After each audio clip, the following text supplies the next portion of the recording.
ద్రోహం చేసేవాడికి కోపం ఉండదు. ఎందుకంటే అతనిలో నిజమైన భావోద్వేగం ఉండదు. ద్రోహం చేయగలిగిన మనస్సు ఎప్పుడో ప్రేమ యొక్క నమ్మకాన్ని కోల్పోయి ఉంటుంది. అతని లోపల కేవలం ఖాళీతనం మాత్రమే మిగిలి ఉంటుంది. కాని ఎక్కువ కోపం ఉన్నవాడు ద్రోహం చేయడు.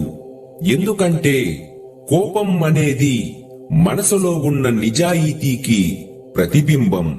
తప్పు జరిగినప్పుడు, అన్యాయం కనిపించినప్పుడు అతనిలో ఉన్న సత్యం దహనమవుతుంది. అదే కోపంగా బయటపడుతుంది. కోపం అనేది పాపం కాదు, అది నియంత్రలేని బలహీనత మాత్రమే. దానిని నియంత్రించినవాడు జ్ఞాని అవుతాడు. దాని